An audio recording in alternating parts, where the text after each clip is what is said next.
Today I'm going to show you how to make a simple marinated salmon with a kick.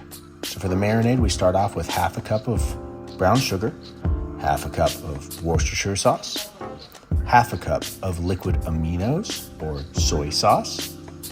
To that, we're going to add some black pepper, and then because we want to add a little bit of a kick, some red pepper flakes.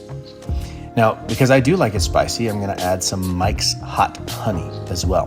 This is going to add some sweetness while adding a little bit of spice. Now we whisk.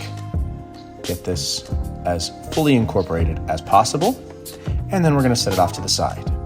Here we have two nice sized pieces of salmon. We're going to take those and place them in a simple Ziploc bag. Nothing special. Skin on, and to this we're going to add our marinade.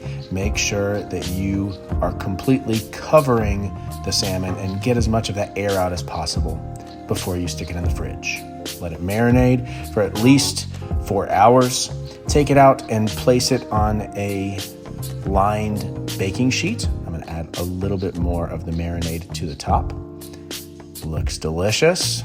We now take it and place it in our oven, and we're going to bake it at a fairly high heat. We're going to call it 450 degrees until the meat has achieved a safe internal temperature or achieved your desired doneness. Look at that.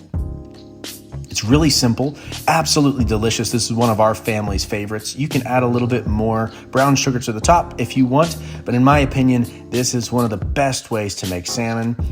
Add it with some Brussels sprouts, mashed potatoes. You got yourself a delicious meal.